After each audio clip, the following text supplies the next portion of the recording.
Ok, donc merci beaucoup d'être venu pour cette présentation de mon stage. Donc, c'est la présentation de l'étude donc, qui conclut le stage de 5 mois que j'ai mené depuis avril au sein du CIVAM Installation Transmission 35 et de la DAGE 35, donc, qui sont deux associations du réseau CIVAM. Donc, le CIVAM Installation Transmission, qui est une association qui travaille sur l'installation transmission donc, dans le département de l'Ille-et-Vilaine, et la DAGE 35, qui est une association d'éleveurs et d'éleveuses engagés sur les questions des systèmes herbagers pâturants, donc accompagnement des éleveurs et des éleveuses dans leur transition et dans leur système. Donc, ce stage prend cadre dans le cadre d'un GI2E, donc, qui a été déposé en 2019 pour une période de 2020 à 2022, donc déposé par la DAGE et le CIVAM, un GI2E qui se nomme donc Quand transmission rime avec agroécologie. Et c'est du coup, le contexte de cette étude. Donc, c'est un GI2E qui visait à croiser deux problématiques qui sont abordées dans les deux structures. Donc, la première problématique, c'est celle du renouvellement générationnel, donc avec des enjeux assez importants sur le territoire l'Ille-et-Vilaine en termes de renouvellement des générations, comme dans beaucoup de territoires en France. Donc, par exemple, en Bretagne, en 2020, 39% des exploitants et des exploitantes avaient plus de 55 ans, avec presque la moitié des agriculteurs et agricultrices qui seront confrontés à la transmission d'ici 2026, d'après les chiffres du recensement agricole et d'une étude du CESE sur la question. Donc, une problématique qui interroge sur l'avenir des campagnes et de l'activité agricole. Dans le même temps, les systèmes agroécologiques développés sur les territoires, notamment avec l'adage, donc nous, dans notre cas, des systèmes herbagers pâturants, donc majoritairement dans les systèmes bovins-lait et bovins allaitants, sont aussi interrogés par cette problématique. Est-ce qu'ils vont réussir à se pérenniser à l'avenir? Est-ce que l'agroécologie est une ressource pour la transmission? Comment la transmission pourrait aider à développer ces systèmes agroécologiques et à les maintenir? C'est toutes les questions qui sont à l'origine de ce GI2E et de cette étude qui porte donc sur la transmission des savoir-faire agroécologiques au moment de la transmission des fermes. Alors, pour faire un petit mot sur un deuxième stage qui a été mené en même temps que le mien, donc c'est un stage qui a été mené par Marie Bontemps et qui vise à quantifier les impacts de la transmission sur un territoire. Donc, avec le même objectif, c'est de voir le lien entre installation et agroécologie, donc comment mesurer les impacts de différents scénarios de transmission sur un territoire en termes de gaz à effet de serre, de consommation d'eau, d'emploi et d'autres impacts sociaux. Donc, c'est une étude qui pourra être présentée un petit peu plus tard.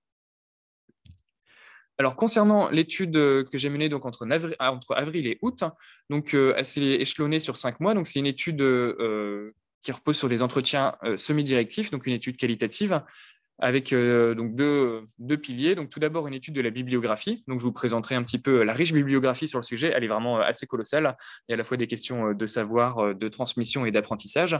Donc, il y a une note bibliographie qui a été réalisée et que vous pourrez retrouver sur le site du CIVAM lorsqu'elle sera mise en ligne dans les prochains jours. À partir de cette note bibliographique ont été créés plusieurs questionnaires à destination des cédants et des repreneurs et qui ont permis de faire 14 entretiens représentant 8 fermes. Donc, c'est-à-dire que sur ces 14 entretiens, il y a eu 6 fermes pour lesquelles j'ai pu avoir à la fois le côté cédant et le côté repreneur, donc pour les mêmes exploitations, une ferme avec seulement le côté cédant et une ferme avec seulement le côté repreneur, sachant que toutes ces fermes sont en système herbager pâturant. Tous les cédants étaient en bovin lait et en labellisé agriculture biologique. Donc, sur ces 14 entretiens, il y a 13 entretiens qui ont été enregistrés et transcrits. En plus de ces entretiens, donc menés à 2 ou 3 selon la situation en couple ou non, des cédants ou repreneurs, on a pu réaliser début août un entretien collectif sur une journée, donc avec 5 cédants représentant 4 exploitations, qui a permis de discuter les premiers résultats de l'étude et en même temps d'esquisser quelques pistes d'action.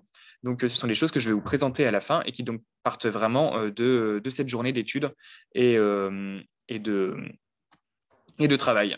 Alors, pour vous mettre rapidement, donc voilà les 2 questionnaires qui ont été utilisés, qui ont permis de réaliser ces entretiens. En plus des entretiens, il y a une frise chronologique de chaque ferme qui a été réalisée sur l'aspect système et l'histoire de la ferme et sur l'histoire des savoir-faire, c'est-à-dire les périodes d'apprentissage et de transmission.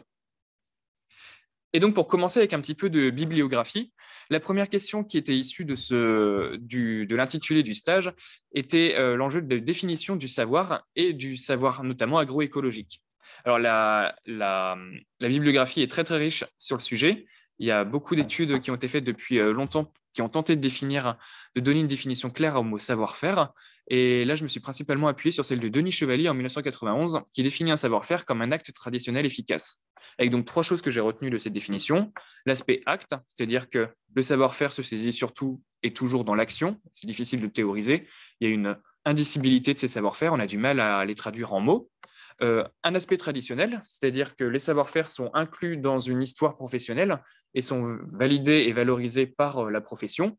Et enfin, un aspect efficace, c'est-à-dire qu'un savoir-faire, c'est un objectif et des moyens qui sont mis en face. Et si ces moyens et ces objectifs, si ces moyens arrivent à répondre à l'objectif, on peut considérer que c'est un savoir-faire qui est reconnu par la profession et la société, donc un savoir-faire efficace. Dans le cadre de l'agroécologie, l'objectif change puisqu'on n'est plus seulement schématiquement dans la production agricole, mais on est aussi dans la production agricole en limitant les impacts environnementaux, voire en créant des externalités positives. On a donc une transformation de ces savoir-faire. Et en fait, dans la bibliographie, on a 2 branches un peu d'analyse de ces savoir-faire au regard de l'agroécologie.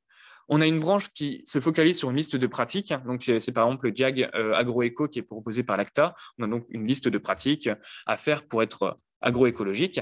De l'autre côté, on a des sociologues qui ont plus travaillé sur comment est-ce que ces savoirs se redéfinissent au contact de l'agroécologie, avec donc l'idée d'une révolution dans l'appréhension de l'agriculture, avec l'idée d'accroissement de la part du sensoriel, de la relation dans la définition de ces savoirs.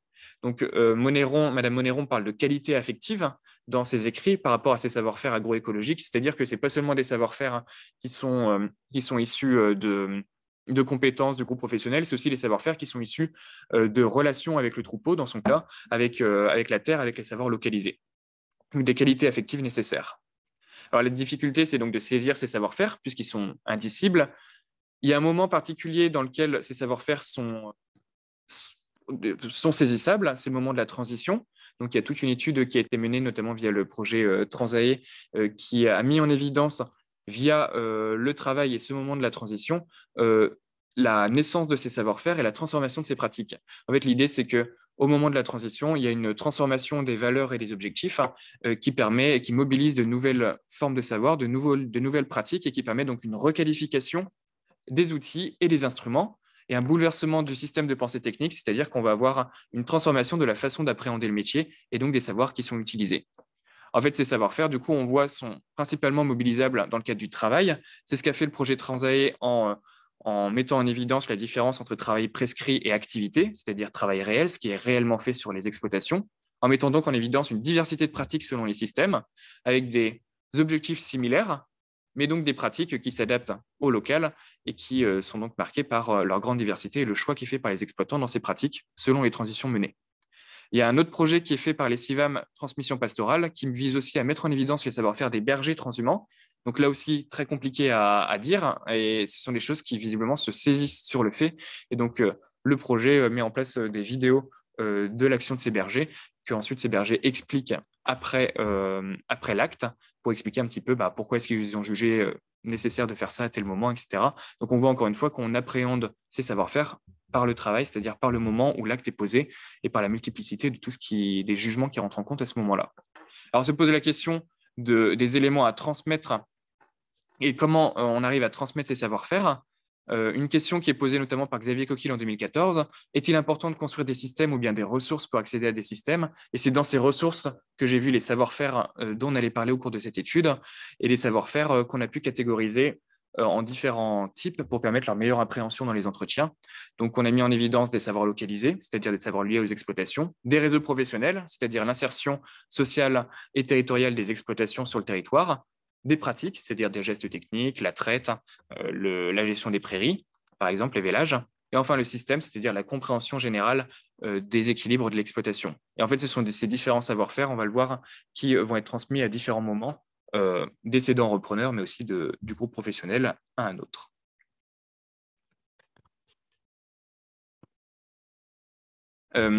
Un autre aspect de notre stage était la question de la transmission et la définition aussi de la transmission.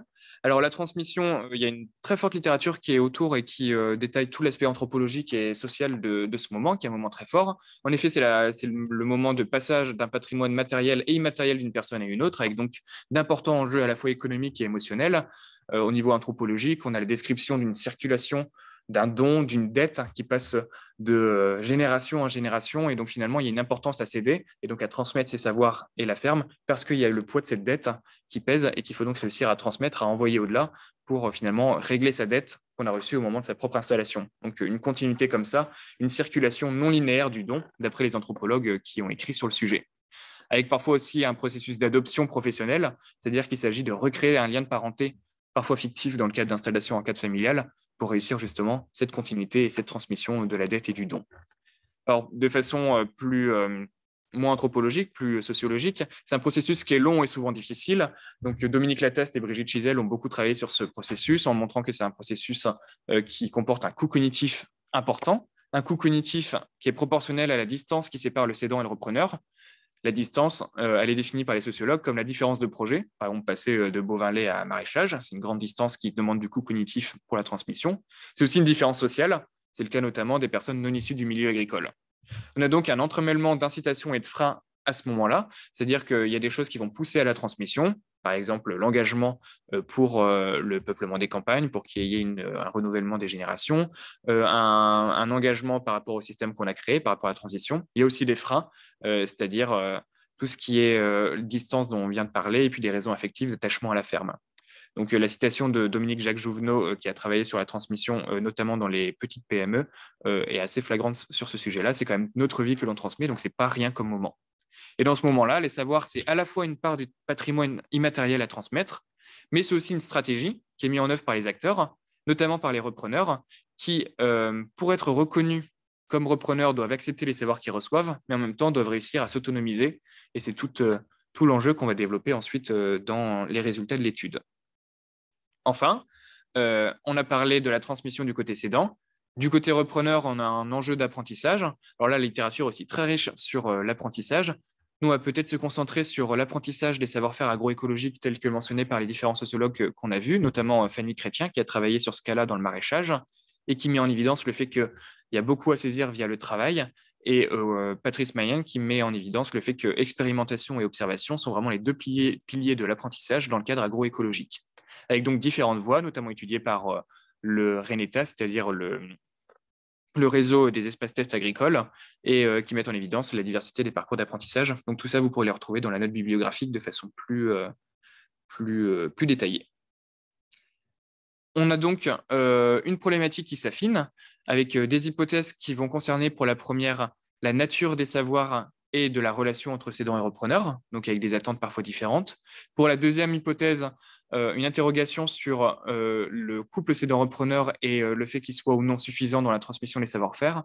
Et enfin, une troisième hypothèse à tester qui a été testée dans les entretiens, qui est la réception de ces savoir-faire par les repreneurs et les repreneuses. La problématique qui va traverser un petit peu cette étude est donc la question du moment de la transmission des fermes agroécologiques comme moment opportun ou non pour la transmission des savoir-faire, et la question de leur facilitation qu'on va notamment voir dans les pistes d'action.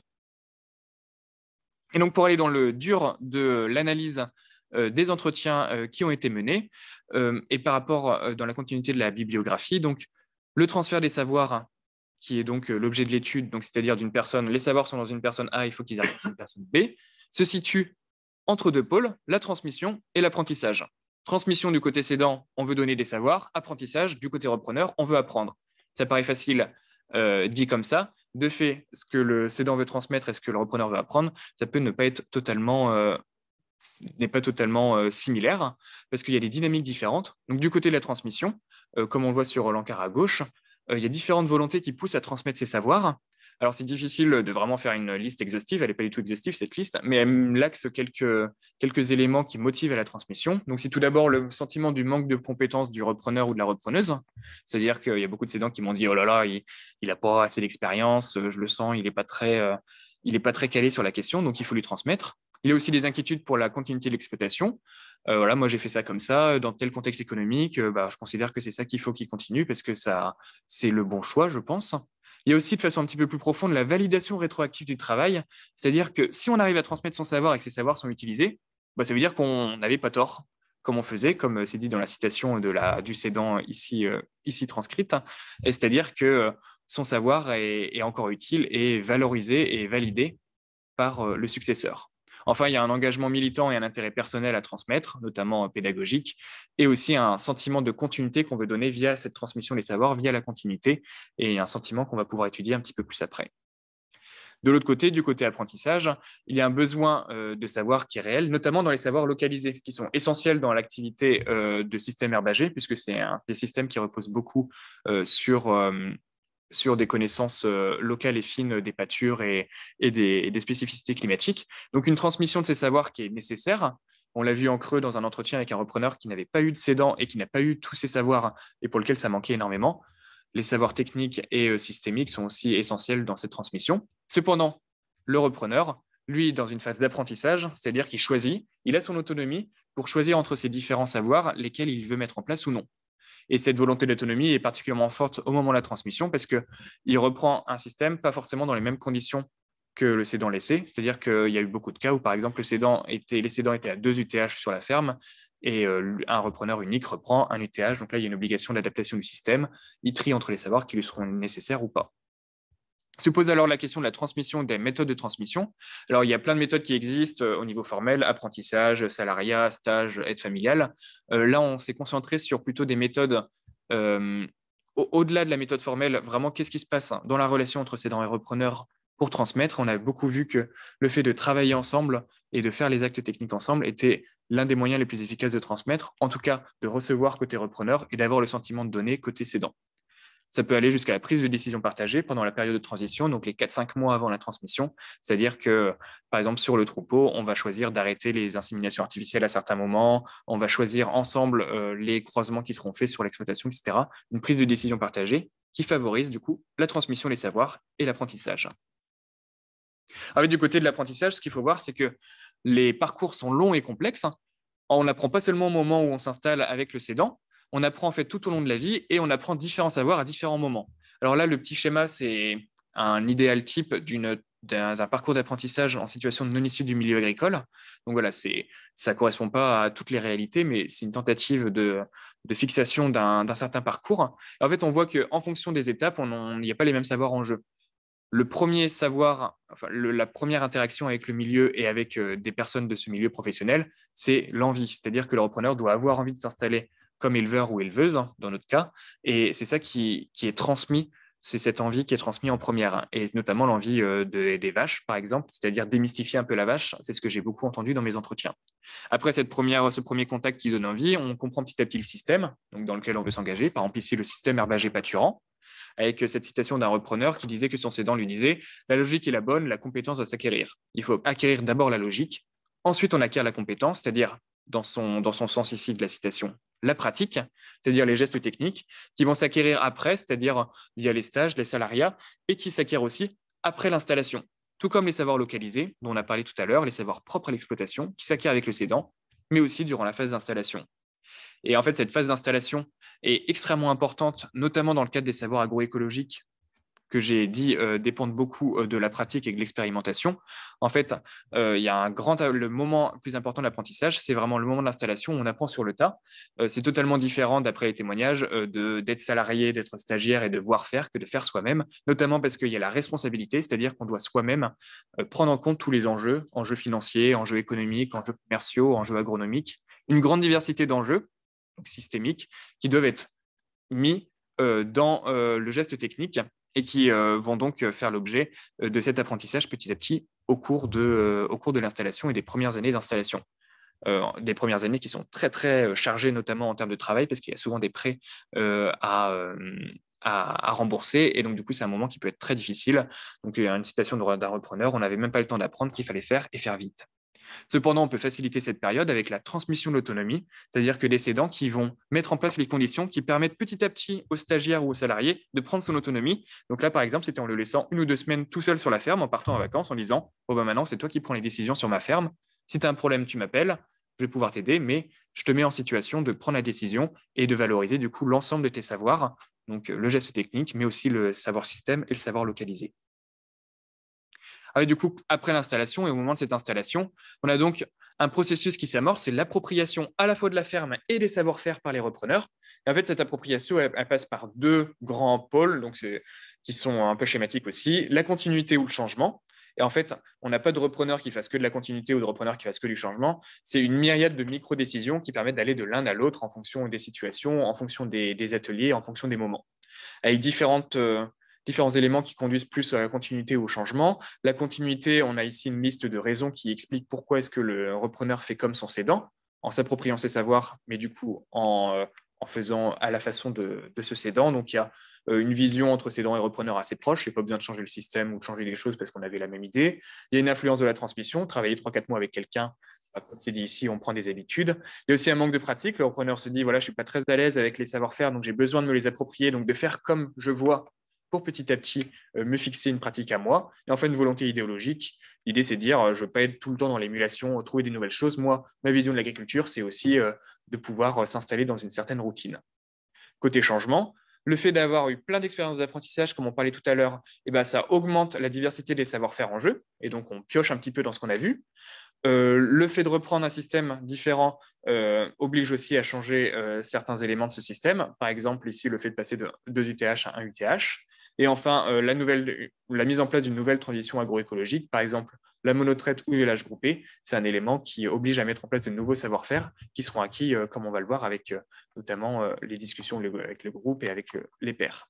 Donc, ces nouvelles transitions agroécologiques qui mettent en place de nouveaux savoir-faire et qui vont permettre une appropriation de la ferme, une mise à la main, c'est ce que j'ai entendu, mettre à la main le troupeau, l'exploitation, pour développer les savoir-faire spécifiques aux repreneurs. En fait, dans ce cadre-là, j'ai beaucoup entendu parler des erreurs, qui sont un peu l'exemple type de cette dynamique de continuité-changement. Les repreneurs se trompent les premières années, ils font des erreurs, et c'est vu comme quelque chose de nécessaire dans leur phase d'apprentissage et d'appropriation. Et les cédants, face à ça, sont parfois un petit peu circonspects et aimeraient bien que les erreurs soient un peu minimes, qu'il y en ait le moins possible et qu'elles ne mettent pas en danger l'exploitation. En fait, ça interroge beaucoup leur rôle parce qu'ils ils jugent ce que font les repreneurs à l'aune de leur savoir-faire propre. C'est notamment matérialisé par les doutes. On m'a beaucoup dit ah oui, bah là, je doute un petit peu de ce qu'il va réussir, il veut faire ça, mais moi je suis pas sûr. En fait, clairement, ils jugent avec leur savoir-faire et ils aimeraient bien intervenir, mais en même temps, il y a une juste place à trouver. Et ça a été tout l'enjeu, notamment de l'entretien collectif, c'était la recherche de cette juste place, de cette distance à trouver, pour à la fois proposer ses savoirs sans s'imposer. Et c'est tout l'enjeu de la situation du cédant après la transmission, c'est-à-dire de mettre à disposition ses savoir-faire lorsque le repreneur en a besoin, tout en se détachant. Et c'est un détachement qui est nécessaire pour le repreneur, mais c'est aussi nécessaire pour eux. Et ça éclaire particulièrement le moment de la reformulation de soi, un concept qui a été notamment cité par Dominique Lataste, un sociologue, qui met en évidence le fait que passer de exploitant à retraité, bah, ça demande une reformulation de son identité, une transformation de l'image qu'on a de soi. Et le fait de transmettre ses savoirs et d'être une roue de secours pour le repreneur sans s'imposer, c'est-à-dire en prenant de la distance vis-à-vis de son exploitation, ça facilite ce moment-là, parce que ça permet justement de se sentir une certaine continuité tout en petit à petit changeant son identité, son statut vis-à-vis de la ferme. Ce qu'il faut surtout comprendre par rapport à cette reformulation de soi et à cet effacement du cédant, c'est qu'en fait, le repreneur n'est pas seul. Il y a plein de monde autour de lui, matérialisé par les 3 figures que j'ai entendues dans les entretiens. Donc, des figures inspirantes, c'est-à-dire des gens qui vont inspirer et qui vont être les modèles des repreneurs et des repreneuses. Il y en a souvent un ou deux, et qui ne sont pas forcément les cédants, qui sont même assez peu souvent les cédants. Il y a aussi la question du groupe, c'est-à-dire un endroit où ils peuvent déposer leurs questionnements et où ils vont recevoir des conseils, notamment via l'expérience. Et enfin, la profession tout entière. En fait, les repreneurs et repreneuses sont très sensibles aux voisins, aux voisines et au savoir-faire qu'eux ont travaillé, qu'ils soient conventionnels ou non. Donc, la transmission des savoir-faire, ce n'est pas juste le moment du cédant et du repreneur, mais il faut bien le voir comme inséré dans toute cette dynamique de relation et dans toute cette diversité d'interaction des repreneurs avec leur milieu. Donc, la transmission des savoir-faire se fait tout au long de la carrière. Tout au long de la carrière, il y a aussi un travail qui est fait sur la structure, un travail sur la structure qui permet qui motive aussi à la transmission. Souvent, les repreneurs, enfin les cédants qui ont créé une ferme qui était en système herbager pâturant, dans lequel ils ont mis beaucoup de leur envie, de leur passion, ils ont beaucoup réfléchi à leur système, ont envie de transmettre, et c'est une motivation à traverser tous les freins qu'on a vus tout à l'heure à la transmission. C'est aussi un attrait pour les repreneurs et les repreneuses, d'après des études qui ont été menées, qui montraient que les personnes non issues du milieu agricole sont plutôt en recherche de systèmes agroécologiques. Donc la conjonction de cette motivation et de cette entrée favorise la rencontre entre l'un et l'autre, qui est déjà une première expérience de transmission, puisque les cédants vont pouvoir conseiller les repreneurs sur leur projet, dire ma ferme convient pas, etc. La structure de la ferme est essentielle pour la transmission. Elle est aussi essentielle, la transmission de la ferme. Elle est aussi essentielle pour la transmission des savoir-faire au long de la carrière. Aménager une exploitation sur laquelle on arrive à se dégager du temps pour accueillir des stagiaires pour participer au groupe, c'est un des grands enjeux des repreneurs et des repreneuses au début de leur carrière. Et pour conclure rapidement, du coup, sur tous les éléments qu'on a balayés ici rapidement et que vous pourrez retrouver dans la note bibliographique, enfin, la synthèse un petit peu plus développée, on voit donc que ce moment est le moment d'une double transmission, le moment de la transmission des fermes, transmission d'une exploitation, mais aussi des savoir-faire et d'une grande diversité de savoir-faire qui participent du coup au savoir-faire agroécologique. Donc, cette grande diversité de savoir-faire sont essentielles pour le successeur. C'est aussi un atout pour le cédant dans la transformation de son identité. Cependant, il faut bien voir que le parcours d'apprentissage est long et complexe. Il est fait de différentes rencontres, de beaucoup d'autonomie, c'est-à-dire d'expérimentation et d'appropriation de la part du repreneur. Donc, le cédant est important, mais n'est pas seul et unique à apporter des savoirs. Sur l'exploitation, on voit bien dans la dynamique de continuité ou changement qui est amorcée par le repreneur dans l'appropriation qu'il fait de la ferme.